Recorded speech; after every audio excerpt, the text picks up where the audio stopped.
Donc, Dominique Louis est avec nous. Salut Dominique. Bonjour, Président d'Assystem. Assystem organise notamment les énormes chantiers qui permettront, on l'espère, de produire toujours davantage d'électricité. Audrey Zermati, bonjour Audrey. Bonjour. Directrice stratégique de EFI Group, efficacité énergétique, comme son nom l'indique, et vous êtes l'ancienne directrice générale adjointe de l'Union française de l'électricité. Julien Tédé, salut Julien. Bonjour. Président de Opéra Énergie, courtier en énergie, notamment pour les entreprises, pour les professionnels, qui sont directement alors impactés par ce qui est en train de se passer sur la facture. Et Nicolas Goldberg, bonjour Nicolas. Bonjour.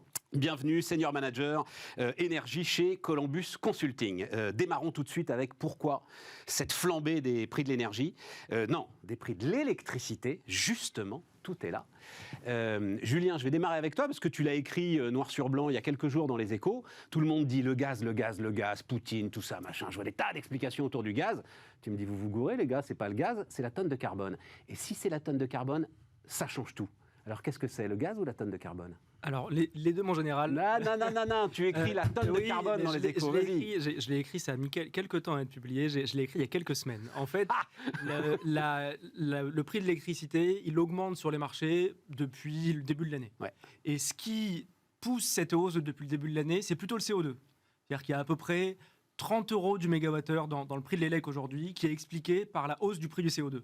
Le prix du CO2, il est passé... La tonne de carbone. Ouais, il est passé de 7 € la tonne fin 2018 à 65, donc ça fait... Là, on était à 65. Quasiment et sur le mégawattheure, pour avoir une idée, 53 € le mégawattheure en janvier, j'avais 109 en septembre, vous avez le dernier chiffre, j'imagine. Là, justement, depuis le mois de septembre, depuis cet été, ce qui prend le dessus comme explication, c'est plus le CO2, c'est plus le côté structurel du CO2, c'est le gaz. C'est le gaz où c'est conjoncturel. On a un prix du gaz qui est devenu complètement fou et qui entraîne le prix du CO2 à des niveaux qu'on n'a jamais vus. Ouais, Julien, mais j'ai lu, c'est le gaz parce que c'est le CO2. C'est-à-dire que tonnes de carbone dont le prix explose, ceux qui produisent au charbon et qui sont obligés d'acheter énormément de crédits carbone pour compenser, se détournent vers le gaz parce que justement, la tonne de carbone, et c'est d'ailleurs ce qu'on cherchait, ça marche bien, rend le charbon moins compétitif. Vrai ou faux ?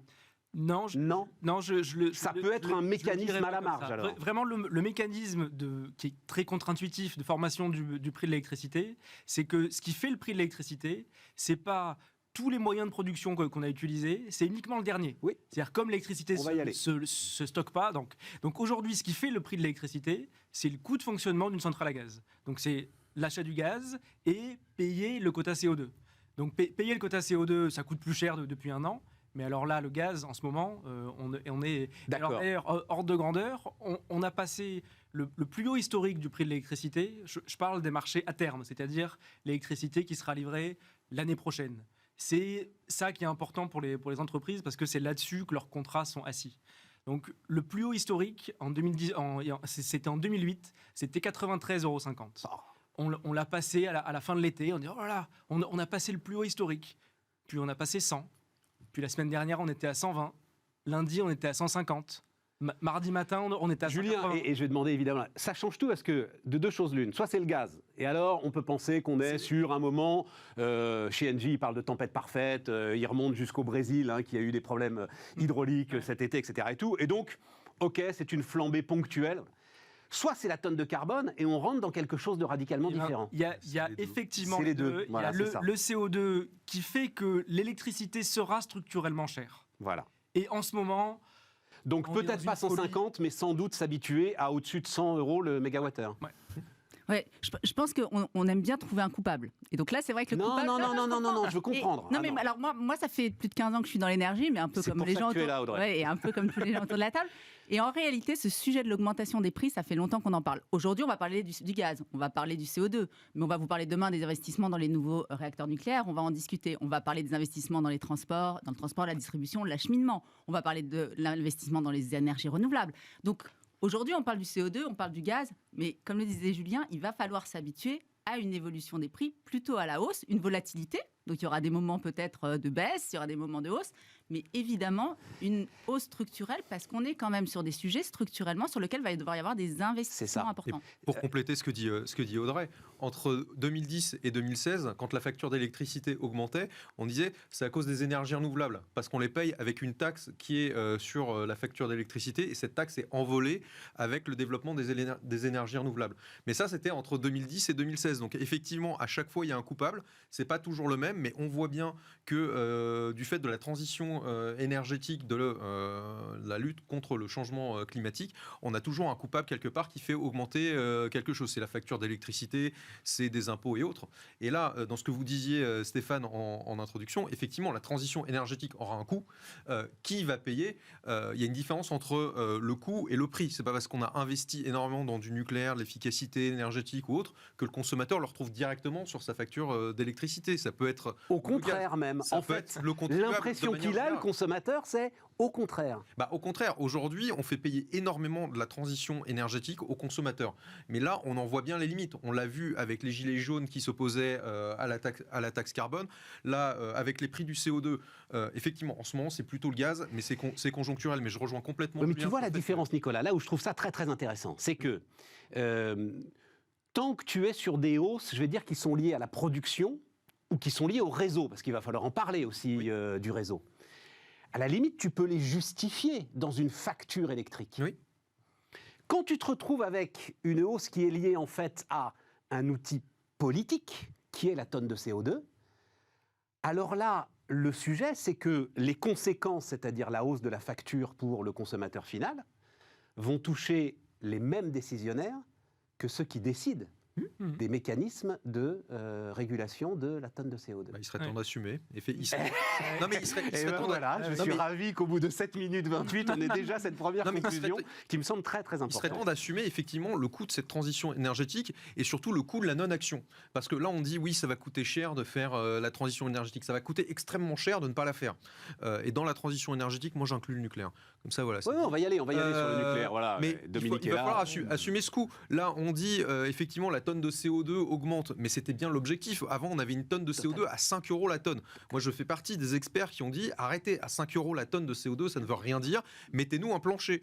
Bon, là, le plancher, on n'en parle plus parce que bon, ça s'est suffisamment envolé.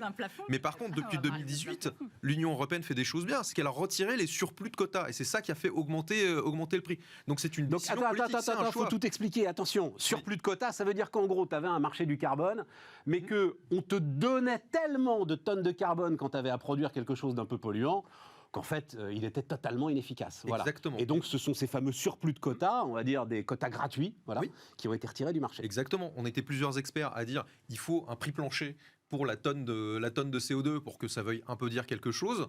L'Union européenne a dit non, en fait, il y a trop de quotas gratuits, donc de permis de polluer pour tout le monde. Absolument. On va en retirer tous ceux qu'on estime ou qui ne servent à rien, on va les retirer progressivement. Et c'est ce qui a fait qu'on a eu cette envolée des prix du CO2 depuis le début de l'année. Alors, la question que je vous pose, que je te pose aussi, évidemment, Dominique, on n'a pas joué aux apprentis sorciers ? Alors, moi, sur ce qui se passe instantanément à court terme, je n'ai pas d'opinion. J'ai une opinion sur une tendance lourde, c'est-à-dire le point sur la courbe. Et je crois que ce qu'il faut, c'est mettre quelques chiffres simples qui cadrent tout ça. Pour moi, le point d'entrée, c'est quand même la stratégie nationale bas carbone. Un objectif à 30 ans, on consomme toute énergie confondue 1800 TWh, l'objectif est de passer à 1100 TWh, ce qui est extrêmement ambitieux. Pour passer donc de réduire de 40% toutes énergies confondues. Mais pour y arriver... En combien de temps 30 ans, 2050. Pour arriver aux 1100 décarbonés, il faut augmenter de façon significative l'électricité. Donc c'est là où il faut avoir en tête, donc diminution considérable, et la trajectoire n'est pas facile à tenir. Et donc si on prend les 1100... Donc sortir en fait toutes les énergies fossiles, enfin au maximum sortir les énergies fossiles. Mais on parle bien d'énergie, les amis, là on parle plus d'électricité. Et après, si on revient donc sur l'électricité dans les 1100, les 2/3... Donc, c'est 750 TWh. On va prendre des chiffres ronds. Et en gros, en 30 ans, il faut passer, si je prends toujours des chiffres arrondis, de 500 TWh aujourd'hui à 750. Donc augmenter la production de 50%, et ce sera peut-être plus. Alors c'est pas forcément les chiffres de RTE, moi je suis pas d'accord avec les chiffres de RTE. Donc pour être très clair, mais attends, parce que je vais être très clair, il faut augmenter la production d'électricité de 50% pour dans avoir les une 30 énergie ans. décarbonée et pour être sur cette trajectoire de 1100 TWh, toute énergie confondue Audrey, en les chiffres 2050. sont cohérents là. Alors, C'est pas la peine de se rapprocher du micro. Non, ça marche bien en fait. D'accord. C'est parfait. moderne. Ok. Alors, oui, alors effectivement, il va y avoir une électrification des usages, c'est ce que vous dites. Donc, évidemment qu'on va avoir un effet parce qu'on passe à des voitures électriques, parce que, Les pompes effectivement, à chaleur, les pompes à les chaleur, nouveaux usages, le digital. L'hydrogène. l'hydrogène, donc effectivement pour le L'hydrogène. stockage. Donc, on va avoir des sujets d'électrification, c'est évident. Mais surtout, il faut avoir en tête que derrière, il va falloir réellement avoir des actions de sobriété énergétique, d'efficacité énergétique. Est-ce que vous savez à peu près, parce qu'on parle beaucoup des prix de l'énergie, est-ce que vous savez Mais oui, combien mais vous... c'est le titre de l'émission. Attendez, je comprends, mais moi je vais vous poser une autre Mais il y a question. les Est-ce que vous C2E savez, dedans. est-ce que vous savez, ouais, Ils sont on va plus en parler des politiques. C2E. Est-ce que vous savez combien vous payez en facture par an? Ah oui. Facture de chauffage pour vous chauffer, vous savez combien vous payez? Est-ce que vous savez combien vous payez pour faire un plein? Est-ce que Ah vous oui. savez? Bah Ok. oui. Est-ce que vous savez combien vous payez annuellement en facture de chauffage? En facture de chauffage. Vous payez 1 600 euros, Voilà, un peu plus de c'est 1 ça. 600 euros. Les Français J'étais plutôt payent un sur 2000, ouais, mais La facture, c'est un prix fois une consommation. Et on parle beaucoup du prix, et je comprends, parce que ça intéresse beaucoup les experts, on parle du prix. Mais on ne parle pas assez de la consommation. Oui, mais on Comment va y fait aller, baisser la consommation? Audrey. Vous êtes Oui. en train de Oui, me mais foutre si en l'air on- mon beau débat si on- là. Du si on calme. veut passer de Du calme, 1800, du calme. On non va y mais aller. si on veut passer de 1800 TWh à 1100, donc c'est beaucoup d'économies, beaucoup d'efficacité énergétique. Il faut augmenter l'usage de l'électricité. C'est ça qu'il faut Bon, avoir alors, en tête. attendez, les amis. Non, non, consensus mais là-dessus, y compris chez RTE, parce que vous disiez, je suis pas d'accord avec RTE, moi je pense plus 50. Bah, Ils moi, pensent quand je plus dis Xavier, on n'était C'est pas tout à plus- fait d'accord sur les chiffres. Oui, mais- Enfin, bon, mais- on est ils tous sont d'accord plutôt sur sur dire qu'il va 620, falloir- ils sont plutôt sur 620 Mais ça TWh montre à que 750. Ça montre Voilà. à quel point c'est ambitieux, parce qu'il faut consommer 2 fois moins d'énergie. Non mais les et en gars, même temps, d'abord, faire attendez, 50% de je l'électricité. peux reprendre le contrôle de ce débat avant Oui, que d'accord. Oui, Audrey d'accord. recommence à vendre. Dans la deuxième demi-heure, vous pourrez vendre toutes les solutions d'efficacité énergétique, Audrey. Moi, je veux revenir sur le prix de l'électricité. Et donc, Bruno Le Maire qui nous dit que ce système donc, de dernière centrale appelée, hein, donc Julien essayait de l'expliquer, encore un élément à expliquer, on en avait parlé ensemble, Julien. C'est la spécificité du réseau électrique. C'est-à-dire l'idée que ça ne se stocke pas. C'est ça. Chaque électron qui rentre, à peu de choses près, je crois que c'est quoi? C'est 2-3% d'élasticité à peu près, Oui, hein, le réseau. Voilà. Après, vous avez la flexibilité. Chaque électron qui rentre doit Doit sortir. sortir. Oui. Et donc, les règles en fait d'équilibre de ce réseau, elles viennent de là, non, Julien? C'est exactement ça. C'est-à-dire que si, au moment où il manque 1 MWh et que on a toutes les centrales, le nucléaire qui tourne, l'hydro, l'éolien, il manque 1 MWh, ben, faut que la centrale à gaz démarre. La centrale à gaz, elle démarre uniquement si elle vend son électricité à un prix qui lui permet de couvrir ses charges. Exactement. Sinon, Et si elle ça démarre démarre pas, pas. c'est le blackout. Ah bah oui. Oui. Voilà. Et or, il y a un prix de marché. Eh ben, Donc c'est le prix de marché, c'est le prix qui est fixé par le producteur de gaz qui dit ah, moi ok je démarre, mais je démarre si vous couvrez mes coûts. Voilà. Sinon je démarre pas. Et donc, sinon blackout. c'est aberrant ou c'est pas aberrant comme système? Bruno Le Maire dit c'est aberrant. C'était pas aberrant par le passé, quand il y avait plutôt une production globalement excédentaire et avec beaucoup de nucléaire dans tous les pays. À partir du moment où on risque de rentrer dans une période où la demande risque d'excéder la production et que beaucoup de centrales nucléaires vont s'arrêter en Espagne, en Italie, en Allemagne, là, la formule, elle devient hyperbolique. Mais oui, mais la formule Et- est hyperbolique. et Mais est-ce que alors, t'en as vous une dites- autre? Eh ben, Est-ce que t'en as une autre pour oui, équilibrer le réseau? Oui, c'est d'avoir un raisonnement, c'est de quasiment découpler la logique du prix de l'électricité en France. Parce que si je reviens à mes 750 TWh, finalement, comment on va les faire ces 750 TWh? Avec des sources d'énergie pilotées et des sources d'énergie intermittentes. Dominique, et après, moi je te parle d'ici et maintenant. Là, c'est Mais là, moi, c'est j'ai pas- maintenant, ici et c'est le maintenant, mois j'ai pas- prochain, mais c'est y a l'année pas de- prochaine. moi, j'ai Bruno pas de Le Maire, il va solution. aller à Bruxelles pour négocier. Oui. Là, Mais les prix de marché, ça n'a pas toujours le existé. Avant, on fonctionnait pas avec des prix de marché. On avait un prix. Voilà. Alors, c'était vas-y. c'était en monopole. Quand on était en monopole avec EDF, on avait dit à EDF, on indexe le prix de l'électricité sur vos coûts d'investissement. Voilà. Il n'y avait pas un marché. EDF disait, bon, bah, moi, j'investis ça, pour tenir tel type d'objectif. L'État disait, OK, nous, on régule le tarif. Bah, le tarif payé par tout le monde, c'est ça. Et on vous assure que ça couvre vos coûts. Et c'est d'ailleurs comme ça qu'on a payé le parc nucléaire. La théorie économique, elle te dit, et là-dessus, il y a assez peu de consensus dans la théorie économique, mais qu'elle te dit, quand tu bloques un prix, tu amènes au rationnement. Enfin, mais là, on c'est bloquait pas, mécanique. on bloquait Visiblement, pas. c'est ce qui se passait Non, en Chine. non, on bloquait pas le On prix. bloquait pas le prix, on prenait faisait le évoluer. coût de l'investissement. Et on La le mission des DF, c'était d'assurer la production d'électricité dont on avait besoin, et puis vous preniez le total de coûter l'investissement, sur 40 ans, vous divisiez. L'avantage du nucléaire, mais c'est l'avantage de l'éolien, c'est que le coût, c'est un coût d'amortissement. Il n'y a pas de coût variable. Julien, Le problème du gaz, c'est essentiellement un coût variable. Mais ça, Dominique, pardon, je le dis, mais ça, c'est dans un tube à essai, ça. Mais à chaque fois, l'État... ça a fonctionné pendant 40 ans. Mais ça a fonctionné pendant 40 ans. Mais oui, sauf qu'aujourd'hui, tu sais très bien, c'est exactement l'histoire du TGV et de la SNCF. C'est-à-dire qu'à un moment, l'État qui voit ses déficits flamber va demander à celui qui est le producteur et dont on doit couvrir les coûts de commencer à rogner là, et je vais t'enlever ça, et ça, t'en as pas vraiment besoin. Par contre, je vais absolument pas changer tes objectifs de production. Les objectifs de production, ils changeaient et le tarif variait. C'est juste qu'à un moment, on a voulu introduire le marché parce qu'on s'est dit, le marché, c'est quand même plus, c'est quand même plus bas que vos coûts. C'est la logique et donc, de l'offre et de la demande. On va faire l'offre et la demande. Donc ça a bien marché pendant un moment. Et on a eu des prix de marché qui étaient très très bas sur les marchés pendant un moment parce qu'il y avait beaucoup d'offres. Maintenant, là, on a retiré l'offre parce que du coup, ils ont dit à court terme, il n'y a pas de solution. Ça va être du window dressing, mais à court terme, il n'y a pas de solution. Après, on peut faire un système entre les deux. On peut avoir un peu de marché et un petit peu de régulation. On peut avoir un système d'appel d'offres. Voilà. Pas tous ensemble. Julien. Alors j'ai du mal à comprendre effectivement, comme Bruno Le Maire dit, qu'il faut remettre en cause cette règle, parce que c'est une règle qui existait en monopole aussi. C'est Marcel Boiteux qui était le grand président d'EDF à l'époque qui avait mis ça en formule. Donc c'est pas monopole au marché. Alors je vais te dire, il veut un prix de l'électricité qui soit celui du prix moyen de la production en France. C'est pas un marché européen. Voilà, c'est ça. En fait, attendez, vas-y, Julien. Non, mais déjà, je trouve effectivement que la situation actuelle, qui est quand même une crise mondiale, historique, je suis pas certain que ce soit le bon moment pour changer des règles du jeu de façon structurelle. Bon, ok. Premier point. Et ensuite, ce mécanisme, il existe déjà en France, on en a déjà parlé. C'est le mécanisme ARENH. C'est-à-dire qu'aujourd'hui, déjà, le consommateur français... Attends, ça, on y viendra après. Non, mais il a accès au prix de marché et il est protégé de la volatilité des prix de marché par le coût du nucléaire historique. C'est exactement ça. Oui, mais enfin, en faisant ça, et c'est bien pour ça qu'EDF, quand même, a un peu de mal à avaler l'ARENH et surtout aurait un peu de mal à avaler une augmentation. Donc, en gros, EDF, ça aussi, il faut expliquer, doit vendre quoi ? C'est 25% de sa production ? 100 TWh. 100 TWh. Ouais, 25%. 100 TWh. 25% de sa production à ses concurrents. On plaisantait ensemble, Julien, je te disais, on va faire un truc. Un prix compétitif. On va faire un truc, Julien, on va dire que 25% de tes commerciaux chez Opéra Énergie travaillent pour tes concurrents. Mais c'est pas grave parce que le reste du temps, ils sont tellement efficaces qu'ils vont pouvoir travailler pour toi. Voilà. Et les concurrents, attention, non, mais il faut dire aussi qui sont les concurrents quand même, c'est Total. Total et Pas Engie. que Total. Non, bah enfin, c'est pas le Non, petit mais chose, quoi, vous voyez, c'est oui. pas le petit producteur alternatif qui a sa start-up et qui essaye de trouver des solutions innovantes. Il y a aussi beaucoup de petits fournisseurs.